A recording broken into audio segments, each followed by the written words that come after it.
The night air clung to my skin as I pushed through the heavy back door of the Obsidian, the exclusive lounge where I'd been working for the past 8 months. My feet already ached, and my shift hadn't even started. The alley behind the bar smelled of rain-soaked concrete and cigarettes, a scent I'd grown accustomed to during my nightly ritual of steadying my nerves before work.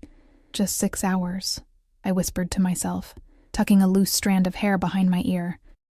6 hours of fake smiles, of dodging wandering hands, of calculating every tip against tomorrow's daycare bill. 6 hours before I could crawl back to my sleeping daughter, Lily.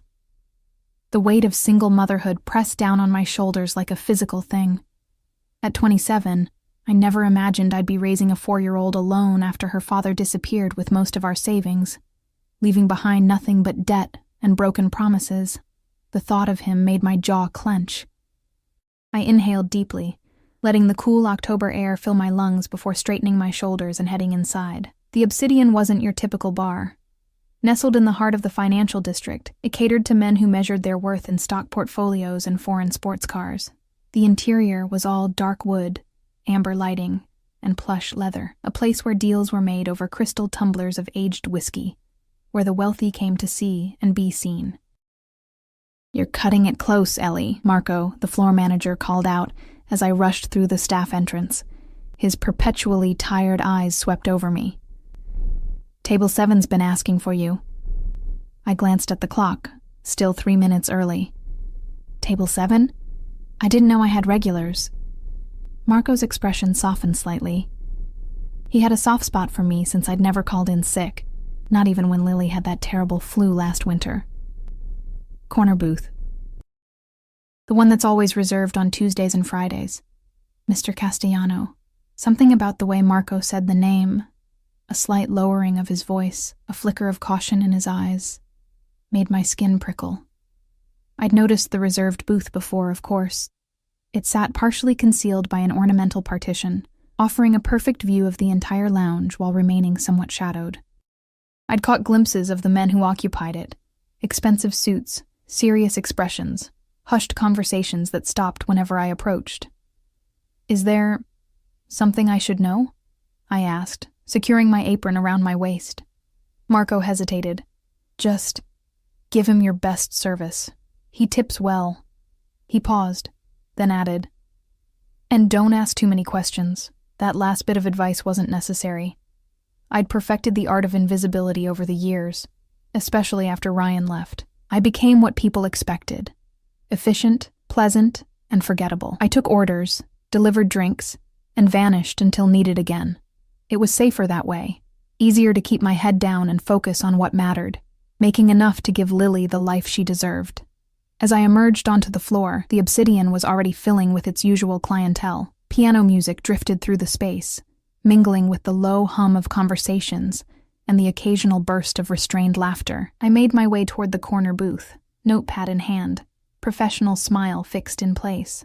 I felt him before I saw him. It was strange. Like the air pressure changed, like the room's energy suddenly bent toward one point. When I looked up, my practiced smile faltered for just a moment. 4 men occupied the booth. 3 of them were clearly security. Broad-shouldered, vigilant eyes constantly scanning the room, nearly imperceptible earpieces. But it was the 4th man who captured my attention completely. He couldn't have been more than 35, with dark hair cut precisely, emphasizing the sharp angles of his face. His suit was clearly bespoke, the kind of quality that whispers rather than shouts, but it was his eyes that caused my breath to catch. Dark and intense, observing everything with such focused attention that I felt strangely exposed as his gaze settled on me. "Good evening, gentlemen," I managed, my voice steadier than I expected. "My name is Ellie. I'll be taking care of you tonight." The 3 security men barely acknowledged me, but the 4th, Mr. Castellano, I presumed, studied me with unsettling intensity. Up close, I noticed other details. A slight scar bisecting his left eyebrow, the gleam of an expensive watch partially concealed by his sleeve, the scent of something woodsy and exclusive that seemed to cut through the ambient smells of the bar. "Ellie?" he repeated, my name sounding different in his deep voice, tinged with what sounded like an Italian accent. "Is that short for something?" The question caught me off guard. Patrons rarely asked for my name, let alone inquired about it. Eleanor, I answered automatically. A slight smile curved his lips. Eleanor, he said, as if testing the name. Bring me a Macallan 25, neat. I noted the order, along with the others' requests, all top-shelf whiskeys or bourbons, and turned to leave. And Eleanor? I paused, looking back over my shoulder. Take your time. His eyes held mine for a beat longer than comfortable. I'm in no rush. Something about his steady gaze made my heartbeat quicken, a warning bell chiming faintly in the back of my mind. I nodded and retreated, feeling his eyes following me all the way to the bar. That was my first conscious encounter with Adrian Castellano, though I would later learn he had been watching me for weeks. That night unfolded like many others. The endless dance of taking orders, delivering drinks, calculating tips. But throughout my shift, I remained acutely aware of his presence, of his gaze finding me across the room whenever I moved within his sightline. When I delivered their third round of drinks, Mr. Castellano's fingers brushed against mine as he took the glass. The contact lasted barely a second, but it sent an unexpected jolt through me. Do you enjoy working here, Eleanor? He asked suddenly. I blinked, caught off guard by the personal question. It pays the bills, I answered cautiously. He studied me for a moment, then reached into his jacket pocket and removed a black credit card, placing it on the table. We're finished for the night. I nodded, taking the card to process their bill. When I returned with the receipt, he had already written in the tip amount, a sum that made my eyes widen slightly. It was more than I'd make in 3 shifts. Thank you, I said quietly, unable to mask my surprise. This is very generous. You have a child? It wasn't a question. I froze, instinctively protective. Excuse me? He gestured subtly toward my wrist, where I wore a simple beaded bracelet. Your bracelet. Those are clearly made by small hands. My fingers went to the uneven strand of colorful beads that Lily had strung together at daycare. I always wore it during my shifts, a tangible reminder of what I was working for.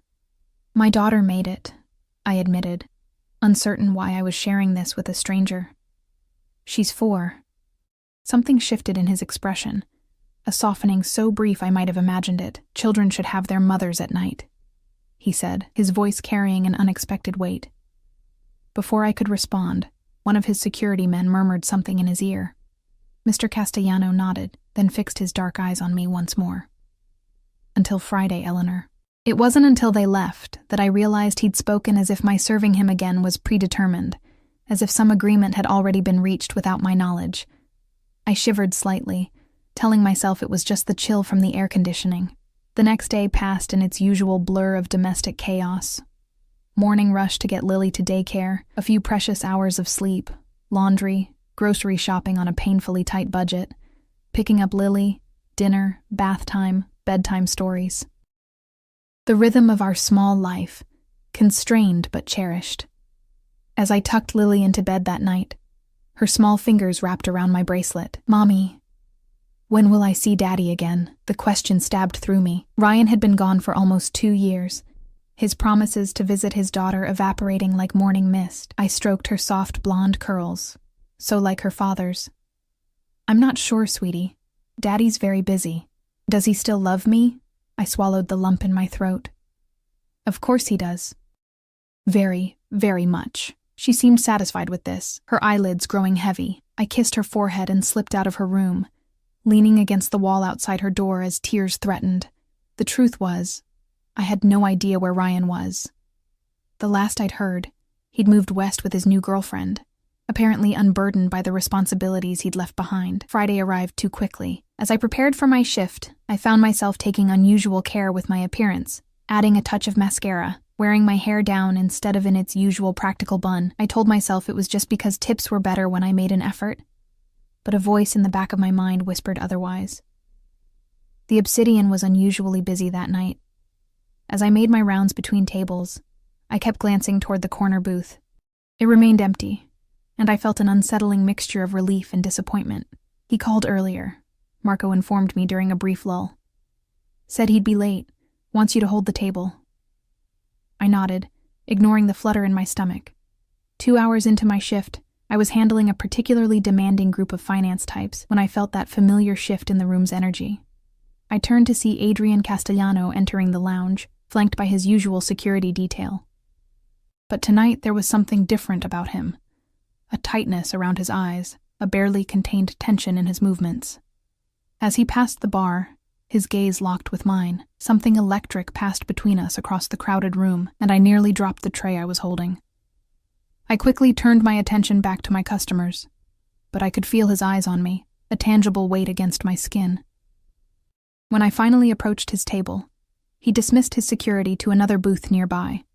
The first time I'd seen him without his entourage. "You look troubled," he observed, as I set a tumbler of Macallan before him, not bothering to wait for his order.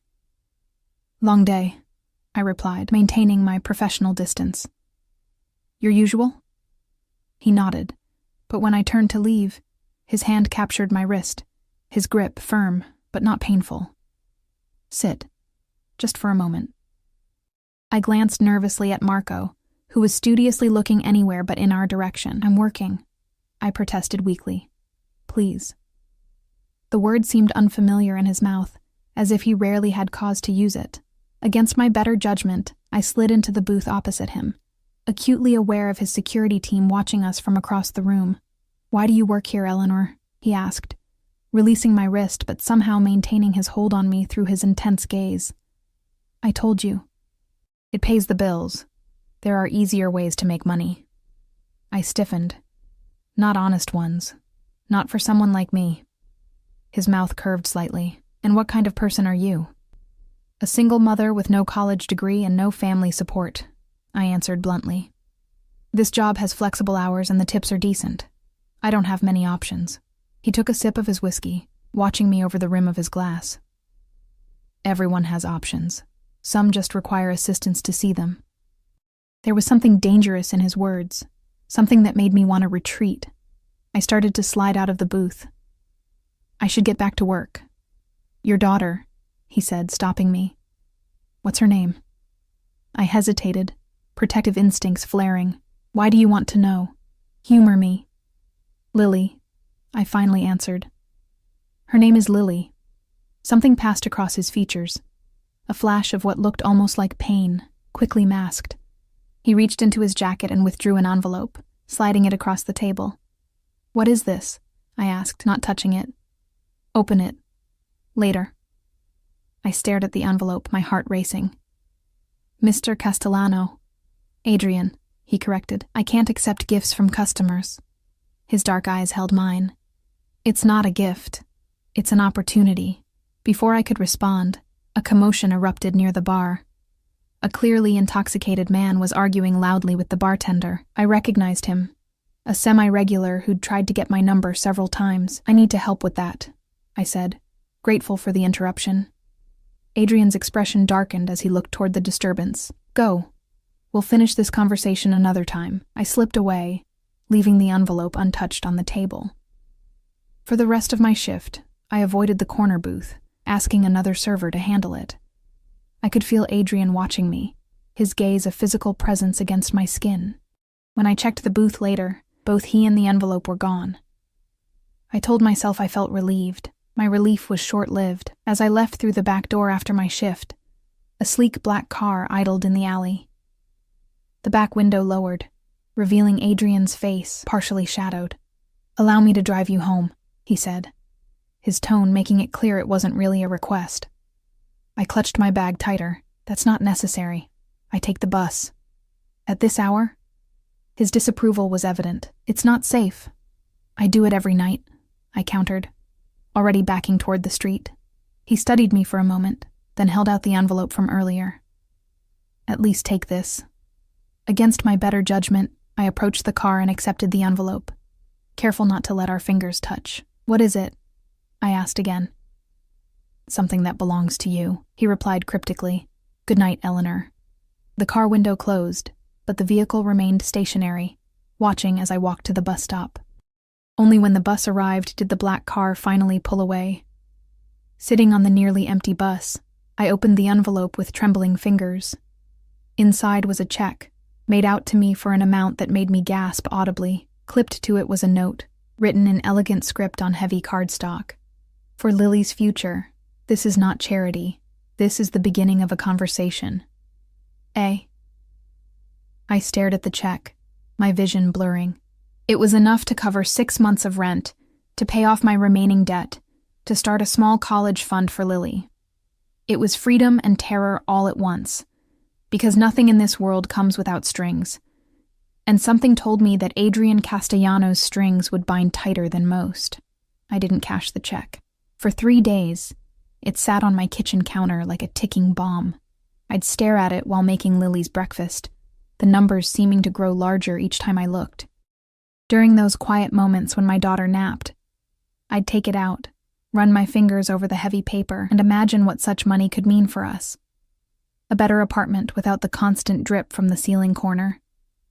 A proper winter coat for Lily instead of the second-hand one she'd soon outgrow. Maybe even a few classes at the community college for me, but I knew better than to accept gifts from men like Adrian Castellano. Men who carried power like a scent, who watched from shadowed corners with calculating eyes. Men who expected something in return. Tuesday arrived, my next scheduled shift at the Obsidian, and I tucked the uncashed check into my purse. I would return it, make it clear that whatever game he was playing, I wanted no part of it. My life might be modest, but it was mine. Hard-earned and honest.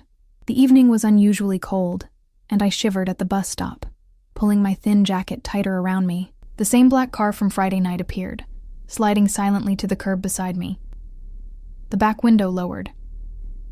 "You look cold," Adrian said, his face half illuminated by the passing streetlights. "Get in." I took a step back. "No, thank you. The bus will be here soon." "Eleanor." Just my name, spoken with quiet authority. "Please." Something in his tone, not demanding, but somehow still unyielding, made me hesitate. A gust of wind cut through my jacket, and I thought about the long, cold wait for the bus, followed by the walk from the stop to the Obsidian. "Just a ride to work," I clarified, already knowing I was making a mistake. He nodded, and the door opened. I slid inside, immediately enveloped in warmth and the rich scent of leather. Adrian sat across from me. The car was more spacious than I'd expected, with facing seats separated by a small console. One of his security men sat silently beside him, eyes forward, expression unreadable. "Thank you," I murmured, keeping my body angled toward the door. Adrian studied me, his dark gaze intent. "You didn't cash my check." I reached into my purse and withdrew the envelope, extending it toward him. "I can't accept this." He made no move to take it. "Why not?" "Because I don't know what it means, what you want in return." A slight smile curved his lips. A fair concern. "Tell me, what do you think I want?" The question hung between us, loaded with unspoken implications. I thought of the way his eyes followed me across the lounge, of the brush of his fingers against mine, of the strange tension that seemed to crackle in the air between us. "I don't know," I answered honestly, "but I know nothing comes without expectations. Perhaps my only expectation was to see if you would take it." He leaned forward slightly. Many would have, without question. "I'm not many people." His smile deepened. "No, you're not." He nodded toward the envelope still in my hand. "Keep it. Use it or don't. That's your choice. But it's yours." I wanted to refuse again, to insist he take back this complication. But before I could speak, the car slowed to a stop. We had arrived at the Obsidian, the journey taking half the time the bus would have. "One more thing," Adrian said as I reached for the door handle. "I won't be at the lounge tonight." I told myself the twinge I felt wasn't disappointment. "Oh. I have business out of town. I'll return Friday." He reached into his jacket pocket and withdrew a small card, offering it to me. "If you need anything while I'm gone, anything at all, call this number." I accepted the card reflexively, noticing it held only a phone number, no name. "I won't need anything." His expression turned serious. "The world can be unpredictable, Eleanor. Indulge me." The intensity in his eyes made it difficult to refuse. I slipped the card into my pocket, then exited the car without another word, the envelope still clutched in my hand. The night passed slowly, without Adrian's magnetic presence in the corner booth. I found myself glancing there throughout my shift, the empty space somehow more conspicuous than when it was occupied. By the end of the night, I'd made a decision. I would cash the check, but only to start a college fund for Lily. None of it would go toward our daily expenses. That way, it truly would be for her future, as his note had suggested. The next morning, after dropping Lily at daycare, I visited my bank. The teller's eyes widened slightly at the amount, but the check cleared without issue. As I completed the paperwork to open a separate savings account for my daughter, a peculiar feeling settled over me, as if I'd just accepted something far more significant than money. Wednesday and Thursday passed uneventfully. I picked up an extra shift on Thursday night to cover for a coworker, grateful for the additional income. The routine of work and motherhood continued. Lily's endless questions about the world, the constant calculations of stretching our limited budget, the bone-deep exhaustion that never quite left me. On Friday morning, as I was rushing to get Lily ready for daycare, my phone rang with an unfamiliar number. Ms. Bennett? A woman's crisp voice inquired when I answered. This is Sunshine Daycare Center. I'm calling about Lily. My heart stuttered. Is she okay? What happened? She's fine, but she seems to have developed a fever. Our policy requires that she be picked up immediately. I closed my eyes, doing rapid mental calculations. A missed shift at the Obsidian would mean at least $200 less in tips, money I couldn't afford to lose. But Lily always came first. I'll be there in 20 minutes, I promised, already reaching for my jacket. When I arrived at the daycare, Lily sat alone in the waiting area, her cheeks flushed, her normally bright eyes glazed with fever. She reached for me immediately. Mommy, my head hurts, she whimpered as I gathered her into my arms. I know, baby, I soothed, pressing my lips to her forehead. She was burning up. We're going home right now. The center director approached, her expression pinched with disapproval. She'll need to be fever-free for 24 hours before returning. I nodded, already calculating the cost of missing additional shifts. I understand. By the time we got home, Lily's fever had climbed higher. I gave her children's fever reducer, tucked her into my bed, and called the pediatrician. They couldn't see her until Monday unless her temperature exceeded 103. It was hovering just below that. I placed a cool cloth on her forehead and called the Obsidian, explaining that I couldn't make my shift. Marco was understanding but firm. I'm sorry about your daughter, Ellie, but I need to find someone to cover. I can't promise your usual section will be available when you return. The implied threat was clear. In the competitive world of high-end service, being unavailable meant being replaceable. I hung up feeling sick with worry about Lily's health, about our precarious finances, about the possibility of losing the job that barely kept us afloat. As the afternoon wore on, Lily's fever continued to rise despite the medication. She became lethargic, her small body radiating heat. When her temperature hit 103.5, I knew we needed to go to the emergency room, but the logistics seemed insurmountable. I had no car. A taxi would cost money I didn't have. The bus would expose Lily to the cold and other passengers. In desperation, I remembered the card Adrian had given me. If you need anything at all, call this number. I stared at it for a long moment, weighing pride against necessity. Then I dialed. A man answered on the second ring, not Adrian. Yes, I'm trying to reach Adrian Castellano, I said hesitantly. This is Eleanor Bennett. There was a brief pause. 1 moment. Less than 30 seconds later, Adrian's voice came through the line. Eleanor, what's wrong? Something about his immediate assumption that I was calling out of need rather than desire sent a complicated mix of emotions through me. I'm sorry to bother you.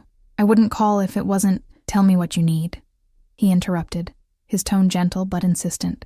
It's Lily. She's sick. A high fever.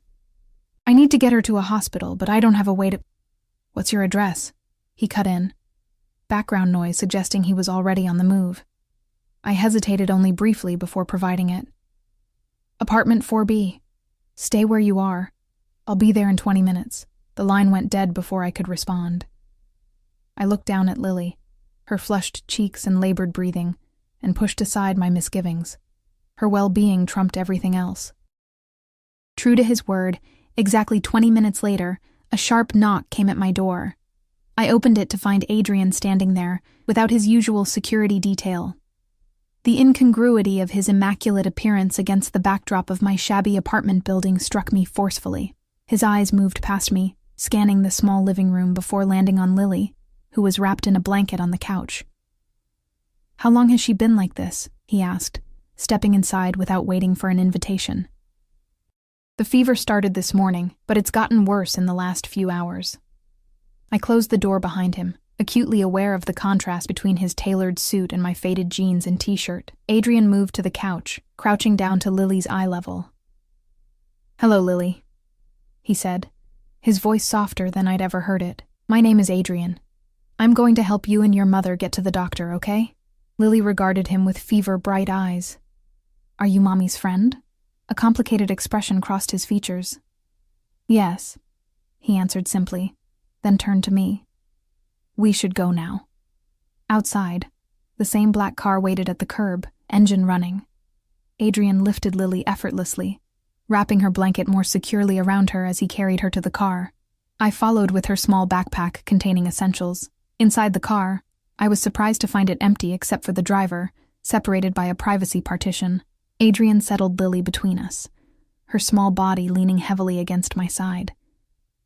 "I've arranged for a pediatric specialist to meet us," he said, his tone leaving no room for argument. "Adrian, the emergency room is fine. I just needed transportation. Dr. Levin is one of the best pediatricians in the city," he interrupted calmly. "She's waiting at Mercy Hospital." I blinked in surprise. "How did you—" "That would take days to arrange." A slight smile touched his lips. "Not for me." The implication hung heavily between us, a reminder of the power he wielded, of connections that extended far beyond what I could comprehend. I looked down at Lily, remembering that her well-being was all that mattered right now. "Thank you," I said quietly. Adrian's hand moved across the seat, his fingers briefly brushing against mine. "You don't need to thank me." At the hospital, we bypassed the crowded emergency room entirely, escorted directly to a private exam room where a distinguished-looking woman in a white coat waited. "Mr. Castellano," she greeted with a nod, before turning her attention to Lily. "And you must be my patient. Let's have a look at you, young lady." The next hour passed in a blur of examinations, blood tests, and consultations. "Doctor." Levin diagnosed Lily with a severe case of strep throat that had gone untreated, explaining the high fever. She prescribed antibiotics and insisted on keeping Lily for a few hours of observation and IV fluids. Throughout it all, Adrian remained a silent, steady presence, stepping outside only occasionally to take calls. When Lily was settled in a private room, hooked up to an IV and finally resting comfortably, he approached me in the hallway where I'd stepped out to compose myself. "She'll be fine," he said, his voice a reassuring rumble. "Children are remarkably resilient." I nodded, fighting back tears of relief. I should have brought her in sooner. I just thought it was a cold, and the daycare fees are already so expensive.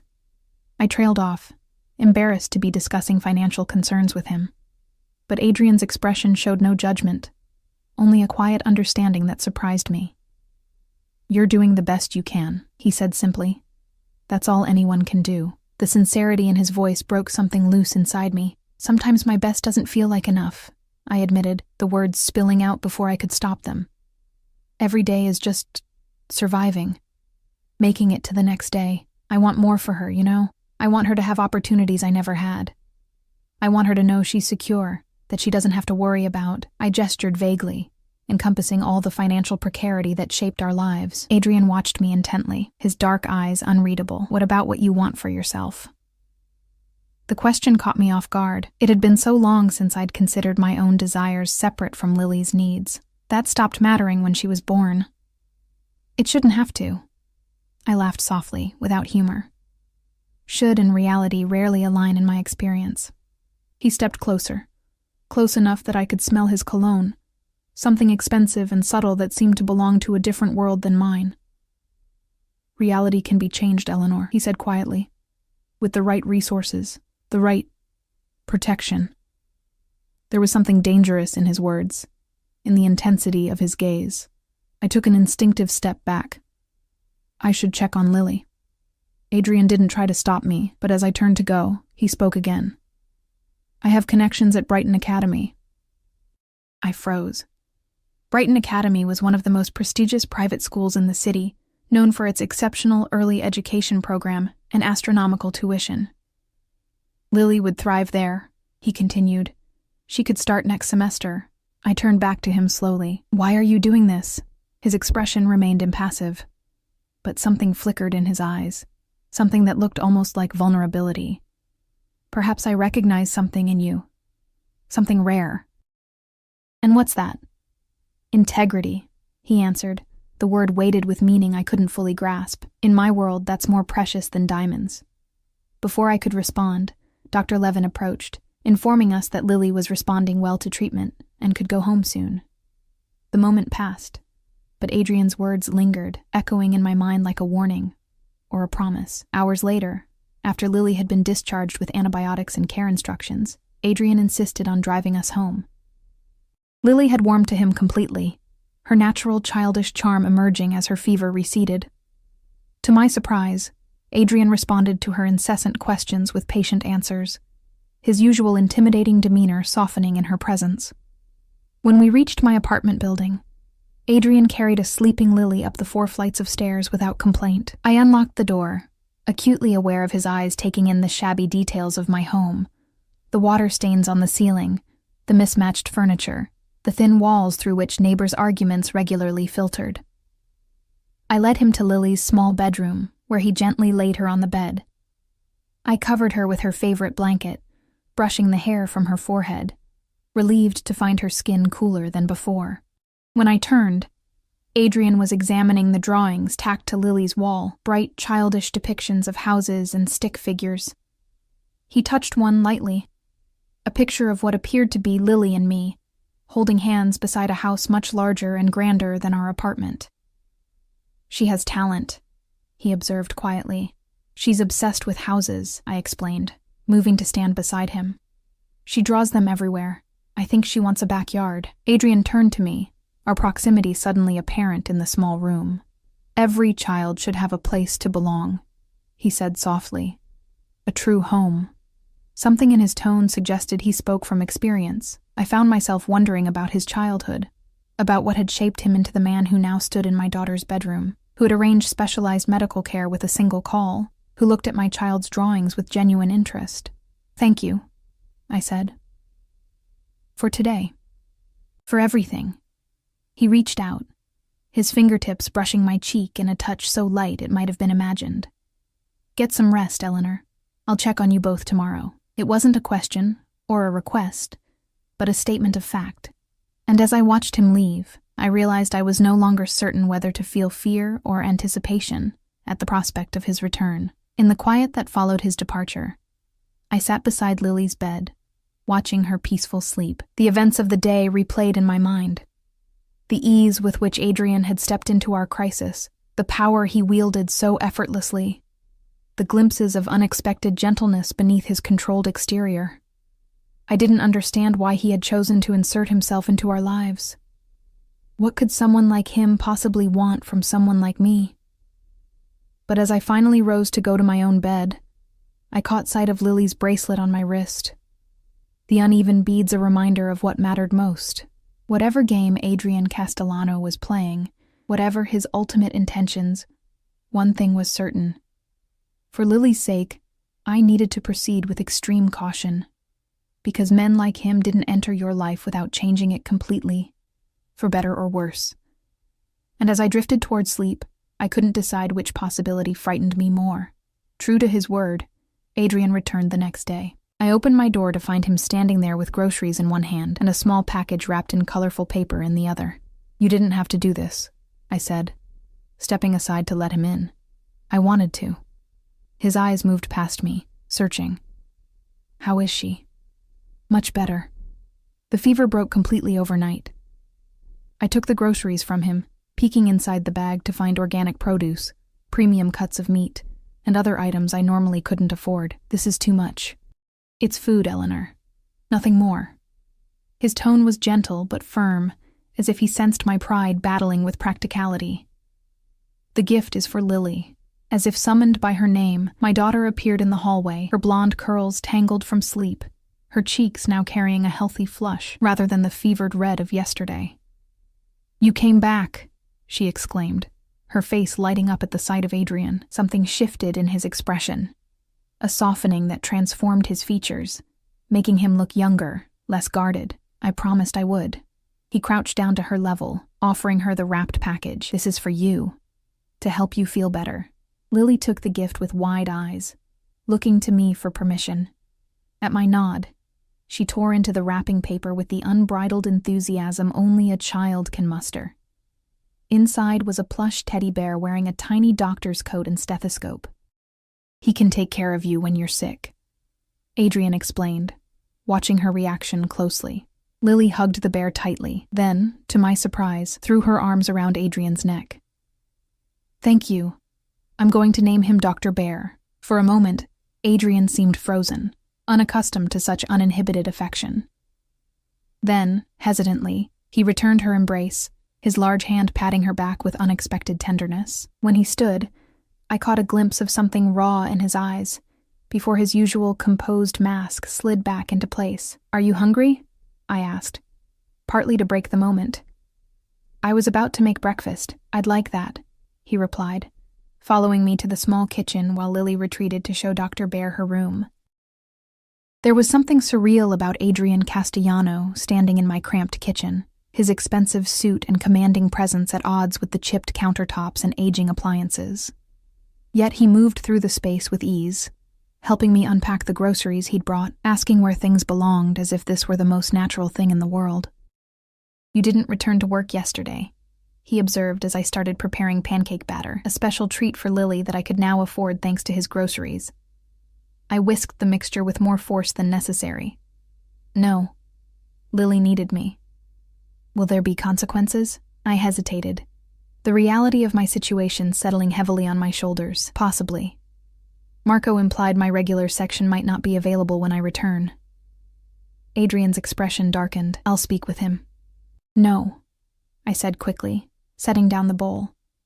"Please don't. I don't want special treatment." "Why not?" "The world runs on special treatment, Eleanor, on connections and favors and power. Not my world." A smile touched his lips. "Your world and mine have already intersected, like it or not." Before I could respond, Lily bounded back into the kitchen. Dr. Bear clutched firmly in her arms, and the conversation shifted to lighter topics. Throughout breakfast, I watched in fascination as Adrian engaged with my daughter, answering her endless questions with patience, cutting her pancakes into precise triangles when she declared that circles taste boring. There was a natural ease between them that both warmed and worried me. Lily had few male figures in her life. Her father was long gone, and I'd been careful not to introduce her to the few men I'd briefly dated after Ryan left. Yet here she was, chattering comfortably with a man who, despite his unexpected kindness to us, was still essentially a stranger. A stranger with an air of danger and power I couldn't ignore. After breakfast, Adrian insisted on washing the dishes, rolling up his sleeves and revealing strong forearms, marked with a few faint scars I hadn't noticed before. I found myself wondering about their origins as I dried the plates he handed me. "I need to return to work tonight," I said, breaking the companionable silence that had settled between us. "If Lily continues to improve." Adrian nodded. "I'll have someone drive you." "That's not necessary." "It is to me," he interrupted, his tone leaving no room for argument. He handed me the last plate, his fingers brushing against mine in a touch that seemed deliberate. "Your safety matters, Eleanor." The intensity in his dark eyes made my breath catch. "Why? Why do you care what happens to us?" For a long moment, he simply held my gaze, something unspoken passing between us. Then Lily called from the living room, breaking the tension. "You should spend the day resting," Adrian said, drying his hands on a towel. "Both of you.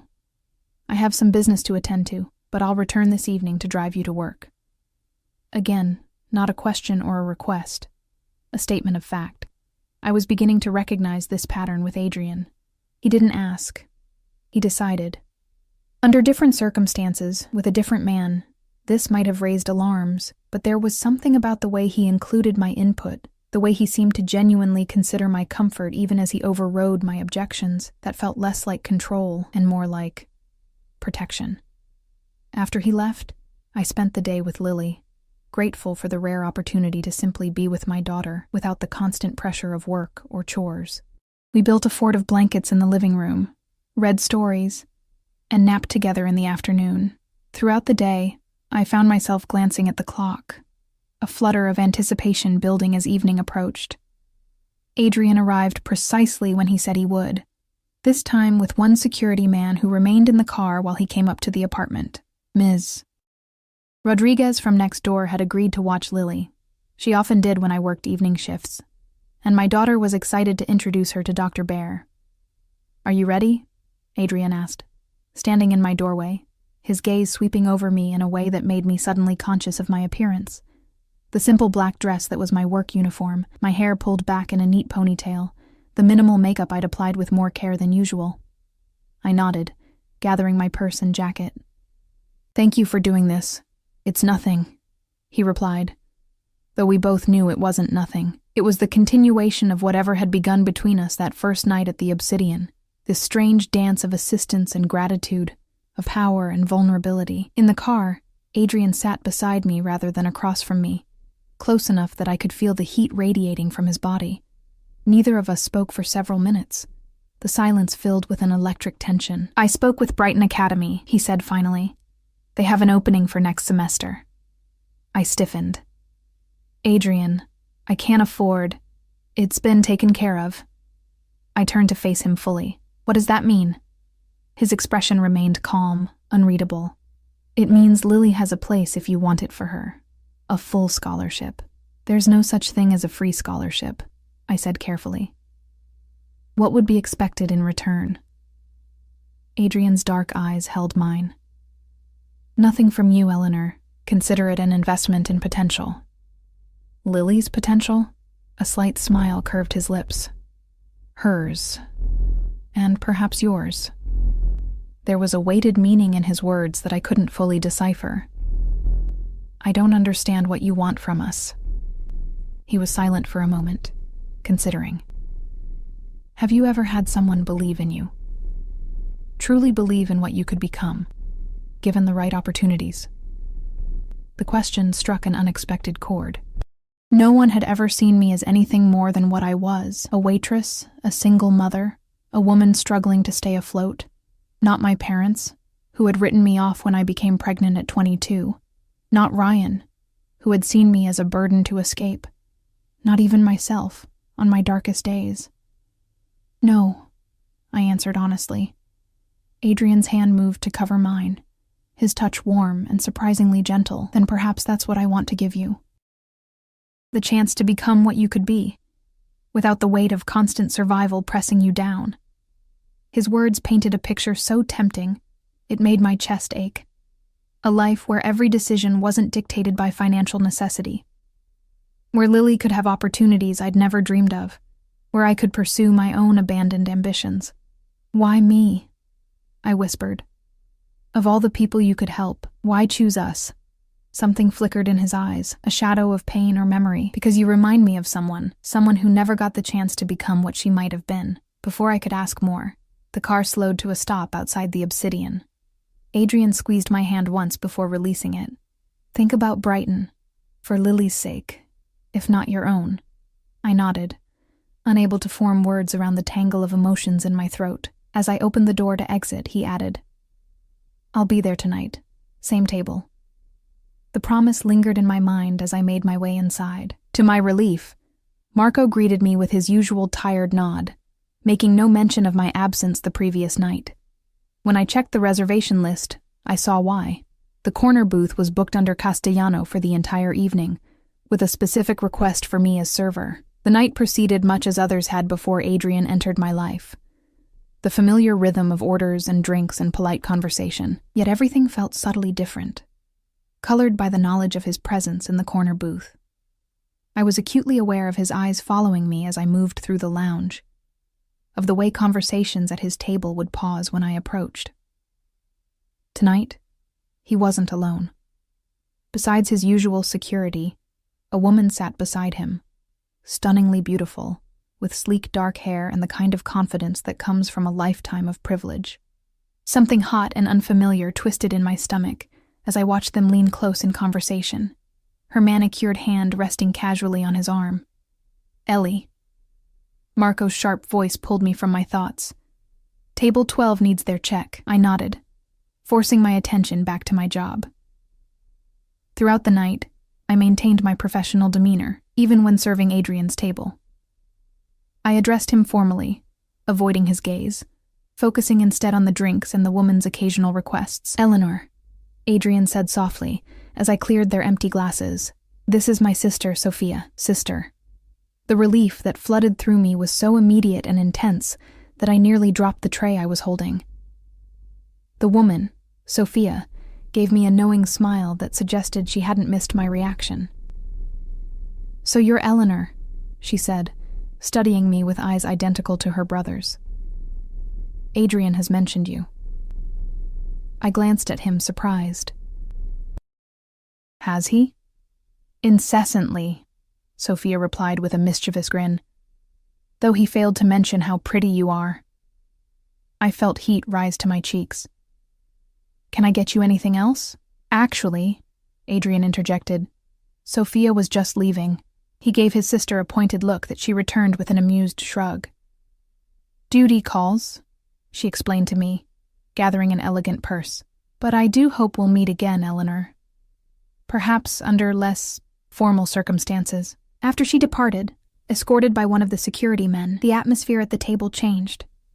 Adrian dismissed the remaining guard with a subtle gesture, leaving us alone when I returned with his usual Macallan. Your sister seems nice, I offered, setting the drink before him.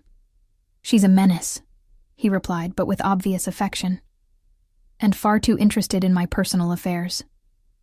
Is that what I am? The question slipped out before I could stop it.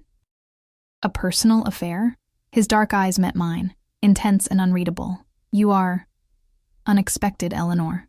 In my life, unexpected things are rarely welcome. They represent variables, complications, potential weaknesses. He took a sip of his whiskey, never breaking eye contact. Yet, here you are. The weight of his words settled between us, heavy with implications I wasn't sure I was ready to face. I took a step back. I should check on my other tables. Adrian nodded. When does your shift end tonight? Midnight. I'll be here. The remaining hours of my shift passed in a blur of routine tasks, though I remained hyper-aware of Adrian's presence in the corner. He stayed the entire time, occasionally speaking on his phone, but mostly observing the room, and me, with calculated attention. As midnight approached, an unexpected commotion erupted near the entrance.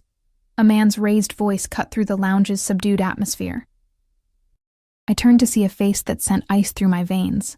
Ryan, Lily's father, arguing with the host at the door. He was clearly intoxicated, his handsome features flushed with alcohol and anger.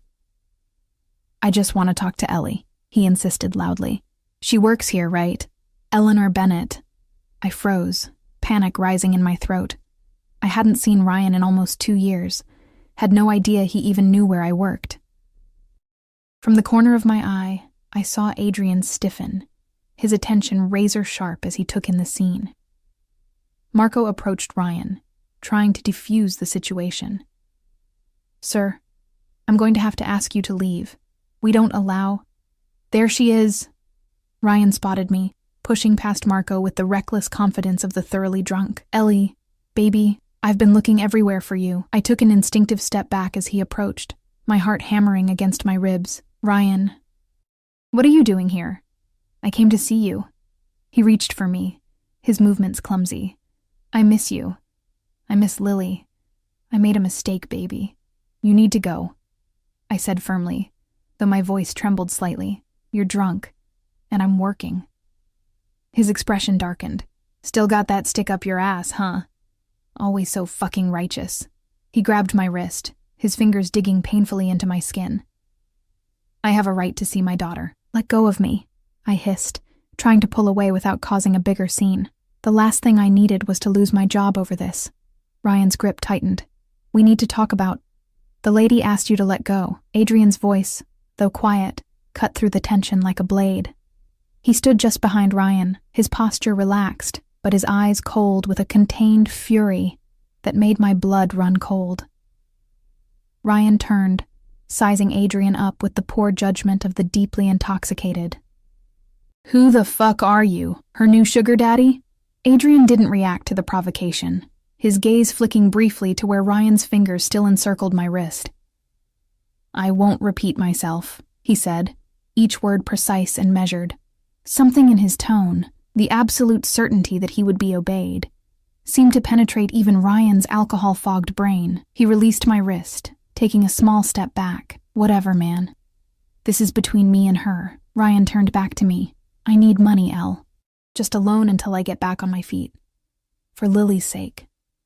The familiar pattern, Ryan's promises, his manipulations, the way he wielded our daughter as a tool to get what he wanted, ignited a spark of anger that burned through my fear. "You don't get to use her name," I said, my voice stronger now. "Not after disappearing for 2 years. Not after everything you've put us through." Ryan's face twisted with rage. "You self-righteous bitch. I have rights." He never finished the sentence. In one fluid motion, Adrian stepped between us, his hand closing around Ryan's throat with precise pressure, not enough to choke, but enough to command complete attention. "Rights," Adrian repeated, the word dripping with contempt. "Let's discuss rights." He leaned closer to Ryan, whose eyes had widened with sudden, belated sobriety. "You surrendered any rights when you abandoned your child, when you put your hands on her mother in my establishment." My breath caught. My establishment. The implications of those 2 words crashed over me like a wave. "I own this place," Adrian continued, his voice dropping to a dangerous murmur that somehow carried clearly to my ears, "and several others throughout the city. I have connections in places you've never heard of. I can make things very difficult for a man with your history." Ryan paled visibly. "Look, I didn't know. Now you do." Adrian released him with a slight push. "If you contact Eleanor again without her explicit invitation, if you come within 100 feet of her or her daughter, I will ensure it's the last mistake you ever make. Am I perfectly clear?" Ryan nodded jerkily. All bravado evaporated. He cast one last frightened glance at me before hurrying toward the exit, nearly tripping in his haste to escape. The lounge had gone silent during the confrontation, all eyes on us. Adrian turned to the room at large, his expression smoothly transitioning to one of polite authority. "Please, enjoy your evening," he said, his tone suggesting that nothing unusual had occurred. "The next round is on the house." The subtle command worked. Conversations gradually resumed, attention shifting away from us. Marco approached, his expression a mixture of concern and deference I'd never seen him direct toward me. "Take the rest of the night off, Ellie," he said quietly. "With pay." "Mr. Castellano's orders." I nodded numbly, unable to form words. Adrian's hand settled gently on the small of my back, guiding me toward the staff area. "Get your things," he murmured close to my ear. "I'm taking you home." In the back room, my hands trembled as I gathered my purse and jacket. The events of the past few minutes replayed in my mind. The sudden appearance of Ryan, Adrian's intervention, the revelation that he owned the Obsidian. Owner. Not just a powerful customer, not just a wealthy patron, but my actual employer. When I emerged, Adrian waited by the back door, his posture tense but controlled. In the harsh fluorescent light of the hallway, I could see the dangerous edge that lurked beneath his polished exterior more clearly than ever. "You own the bar," I said, as we stepped into the alley.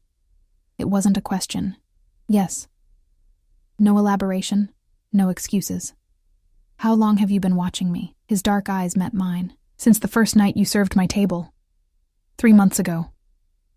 The revelation should have frightened me, should have sent me running in the opposite direction. Instead, I felt a strange, twisted sense of safety, knowing that his interest, whatever its nature, hadn't begun with chance or impulse, but with deliberate attention. "Why didn't you tell me? Would it have changed anything?" he countered. "Would you have accepted my help more readily, knowing I was your employer? Or would you have run?" I considered this as we approached his waiting car. "I might have run," I admitted finally. A slight smile touched his lips. "Exactly." In the car, silence settled between us. heavy with unasked questions and unspoken truths. Adrian watched me, his expression unreadable in the shadows. "Who was he?" he asked finally. "Besides Lily's father." I looked down at my hands, at the faint red marks Ryan's fingers had left on my wrist. My ex. We were together for 3 years. He left when Lily was 2, took our savings, disappeared. I laughed humorlessly. Classic story. Adrian's jaw tightened. "Did he hurt you?" "Before tonight." The question hung between us, laden with dangerous potential. I chose my words carefully. Not physically, but there are many ways to hurt someone. His expression darkened. "Yes, there are." The certainty in his voice suggested personal knowledge. Whether as victim or perpetrator, I couldn't tell. Both possibilities sent a shiver down my spine. "He won't bother you again," Adrian said with absolute conviction. "What did you mean?" I asked. "About his history?" A calculating look crossed his features, as if he was deciding how much to reveal. "I had you and Lily investigated when I first became interested. Standard procedure in my position. Ryan has outstanding debts to some very unpleasant people. People I know.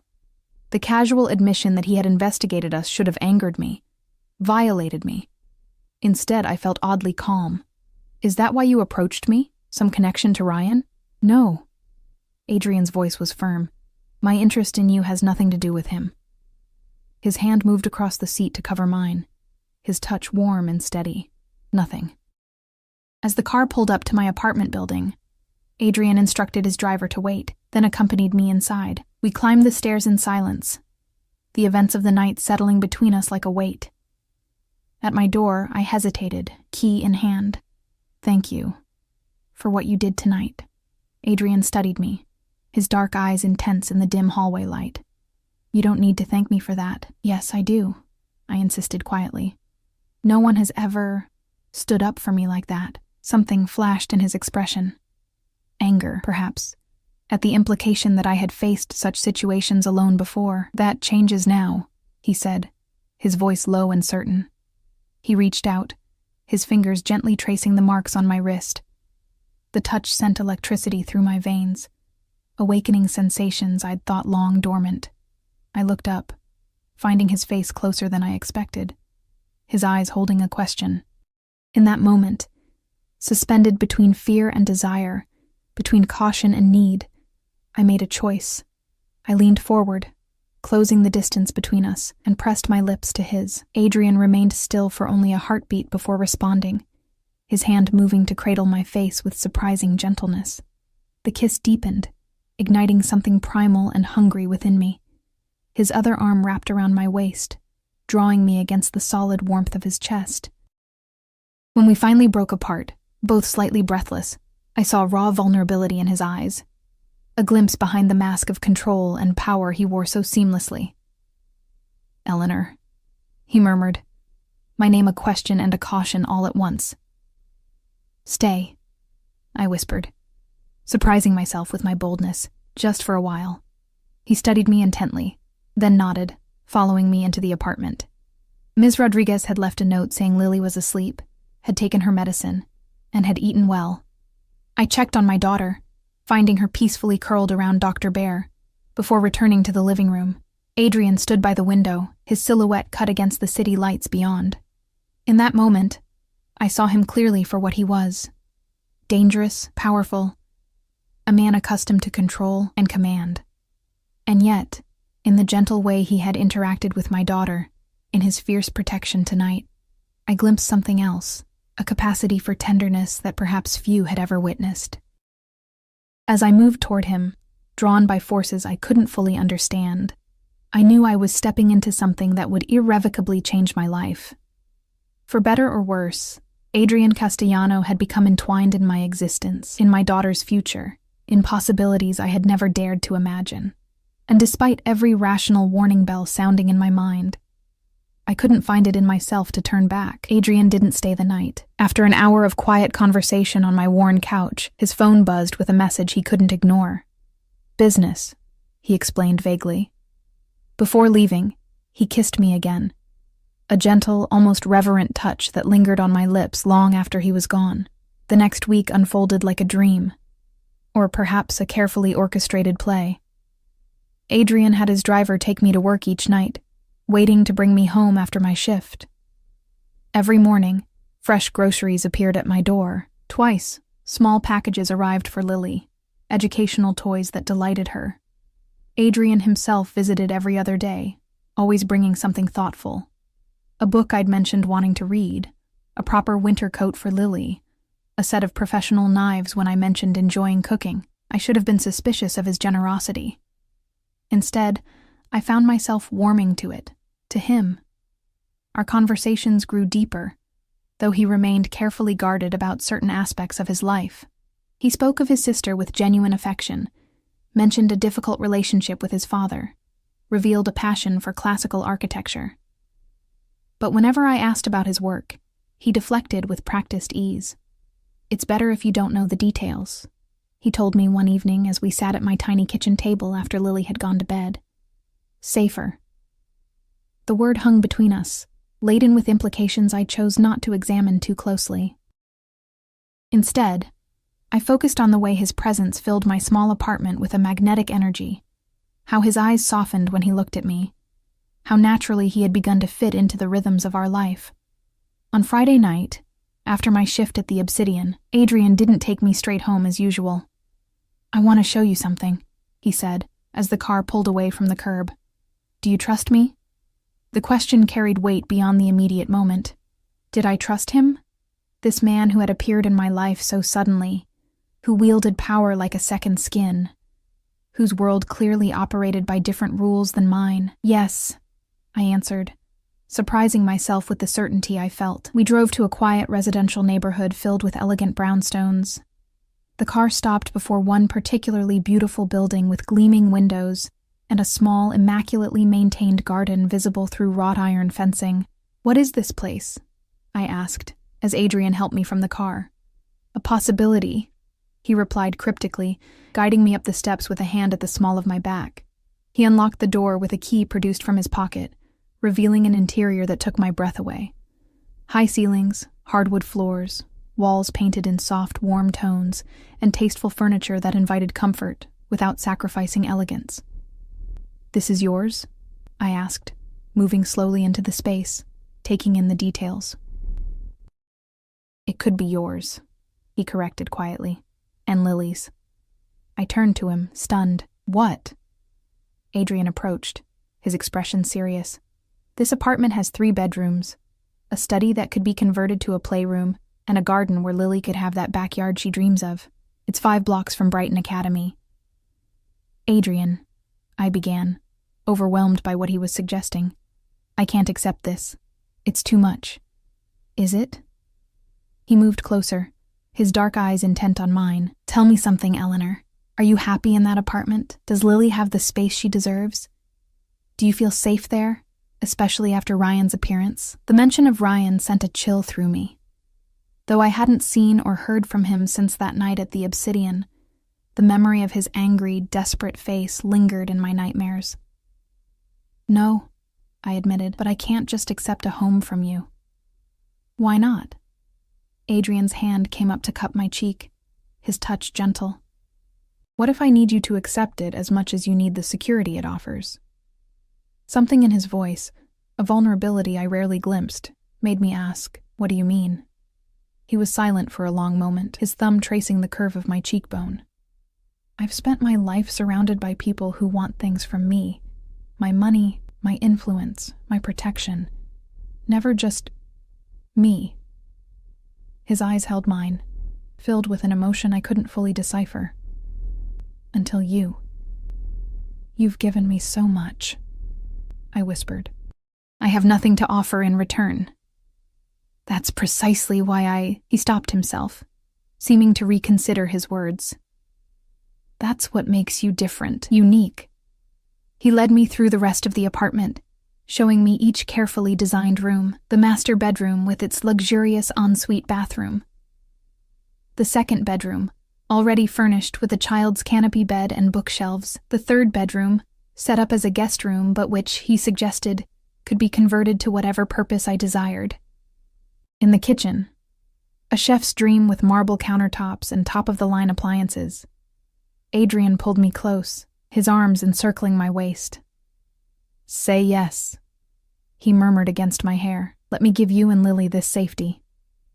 I leaned into his embrace, torn between pride and practicality. What would people think? What would Lily think when she's old enough to understand? "What people think has never concerned me," he replied. "As for Lily, we'll cross that bridge when we come to it." We.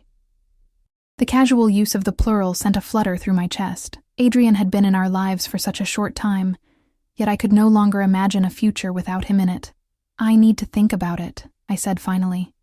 He nodded, accepting my hesitation without argument. "Of course." Later that night, as we stood outside my apartment door, Adrian kissed me with an intensity that left me breathless. "I'll call you tomorrow," he promised. But tomorrow came and went without word from him. So did the next day. By Sunday evening, a cold knot of anxiety had formed in my stomach. Had he grown tired of my reluctance? Had my failure to immediately accept his generous offer offended him? Monday brought my day off from the Obsidian. As I helped Lily build a tower of blocks on our living room floor, a sharp knock at the door interrupted our play. I opened it to find Sophia, Adrian's sister, her usual elegance somewhat diminished by the tension evident in her posture. "May I come in?" she asked, her voice strained. "It's about Adrian." Fear gripped me as I stepped aside to let her enter. "What's happened? Is he okay?" Sophia cast a meaningful glance at Lily, who watched us curiously from her spot on the floor. I nodded in understanding. "Lily, sweetheart, why don't you take Dr. Bear to your room for a bit? Mommy needs to talk to this lady." Once Lily had disappeared down the hallway, Sophia spoke in a low, urgent tone. "Adrian's been arrested." The words hit me like a physical blow. Arrested? For what, officially? Racketeering, tax evasion, obstruction of justice. She ran a hand through her perfectly styled hair, a gesture so reminiscent of her brother that it made my chest ache. In reality, it's a power play by a rival organization. They've been planning this for months, building a case with the help of someone on the inside. The implications of her words settled over me slowly. I'd suspected Adrian's business wasn't entirely legitimate, had recognized the signs of authority and danger that surrounded him. But hearing it confirmed so plainly made it impossible to maintain the comfortable ignorance I'd cultivated. "What happens now?" I asked, my voice barely audible. "His lawyers are working on bail, but the prosecution is arguing he's a flight risk." Sophia's dark eyes, so like Adrian's, held mine intently. "There's something you need to know, Eleanor. Something Adrian should have told you himself." My heart hammered against my ribs. "What?" "The reason he approached you initially, it wasn't random." She hesitated, choosing her words carefully. "Your ex, Ryan. He worked for Adrian's organization briefly, about 3 years ago. He was caught skimming money, selling information to competitors." The floor seemed to shift beneath my feet. "What are you saying?" Adrian was going to deal with him, permanently. But then he learned Ryan had a child. A daughter. Sophia's expression softened. "Adrian has a code. Children don't suffer for their parents' mistakes. So instead of having Ryan eliminated, he exiled him, threatened him to stay away from the city, from his connections. It was meant to be a mercy." I sank onto the couch, trying to process this revelation. "So when Adrian saw me at the Obsidian, he recognized your name from the investigation into Ryan. He was curious.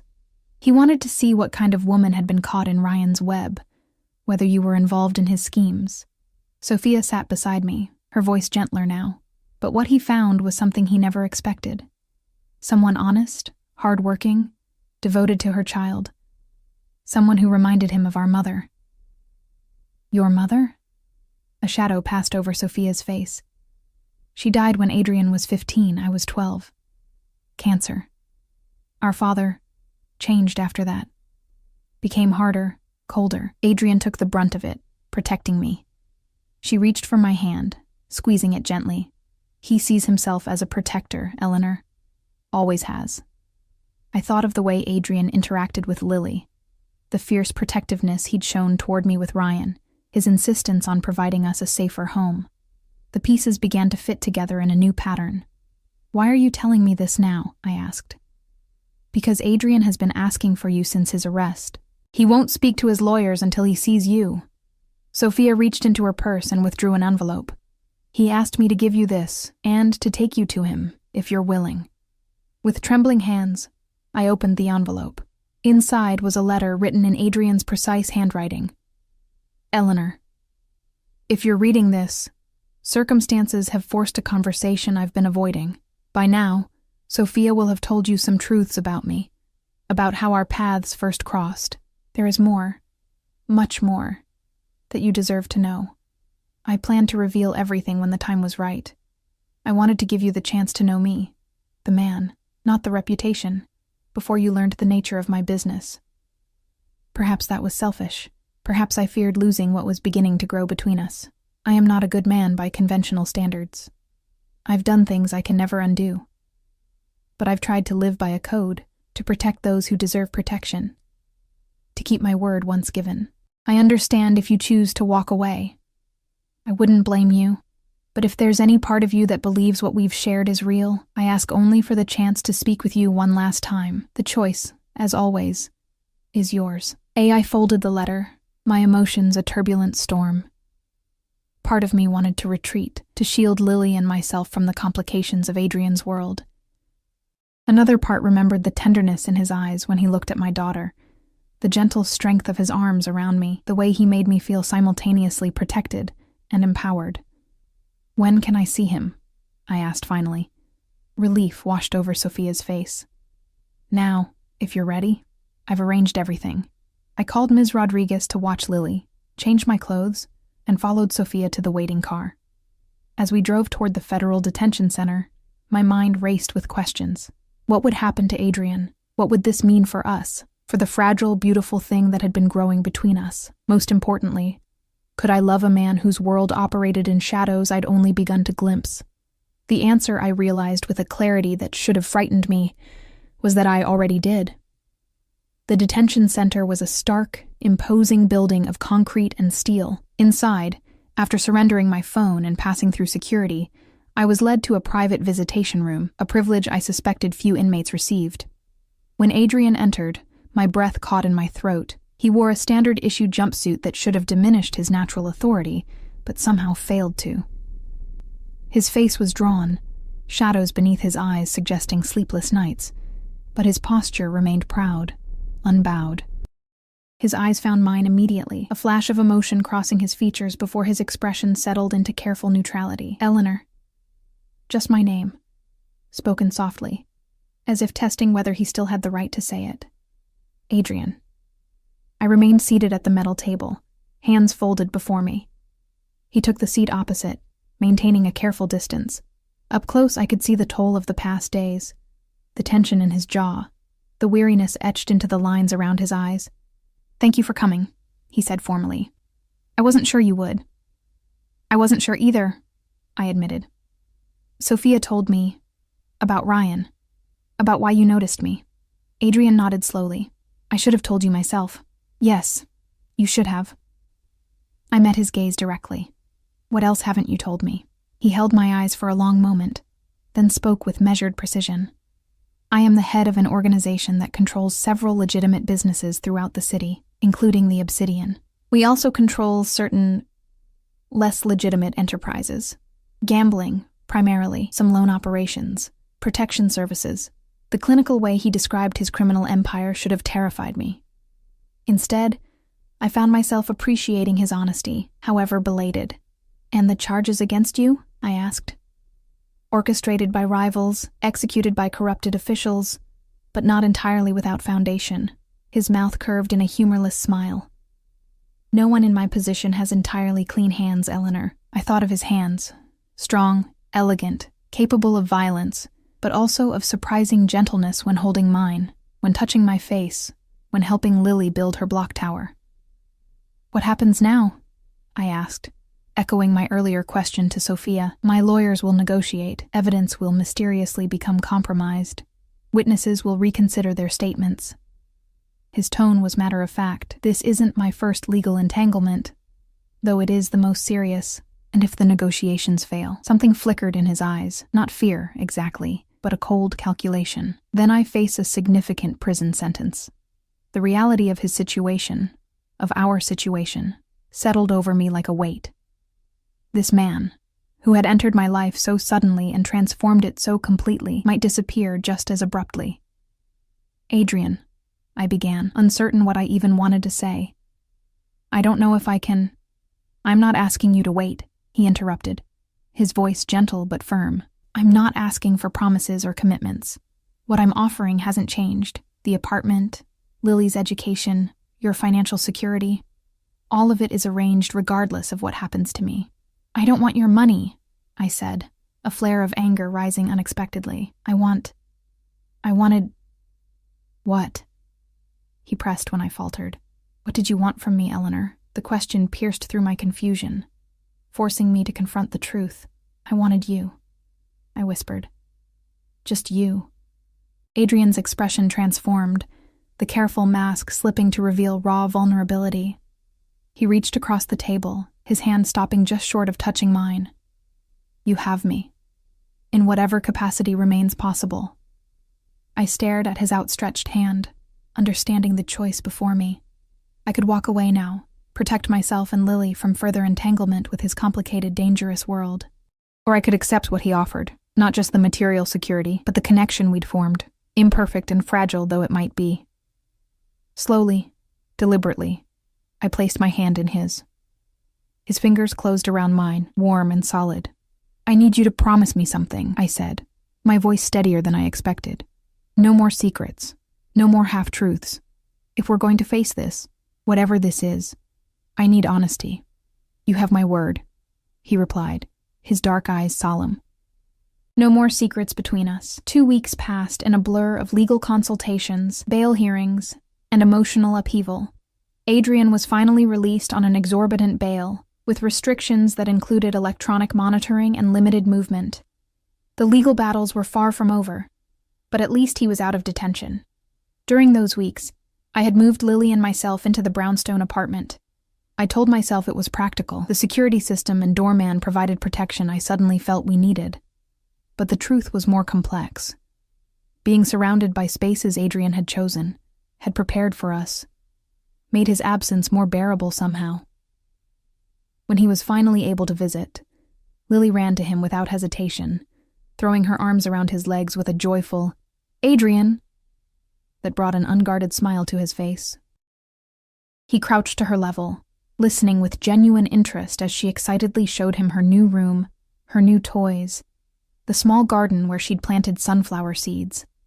Later, after Lily was asleep, we sat in the living room, the city lights glimmering beyond the windows. Adrian looked both out of place and perfectly at home in this setting. The elegant furnishings suited him, yet there was a tension in his posture that hadn't been there before his arrest. "My lawyers are optimistic," he said, swirling amber liquid in a crystal glass. "The case against me is already beginning to unravel." "Because of your influence?" I asked. No judgment in my tone, just a desire to understand. "Partly." He met my eyes, honoring our promise of truth, but also because much of the evidence was fabricated or obtained illegally. Even legitimate law enforcement can't build a case on such foundations. I nodded, accepting this reality of his world. Over the past weeks, I'd done considerable thinking about moral absolutes, about the gray areas most lives actually occupied, my own included. "What happens if you're cleared?" I asked. "Everything goes back to how it was before?" Adrian studied me, his expression thoughtful. "No. Some things must change." He set down his glass, leaning forward. "I've been transferring more operations to legitimate businesses for years.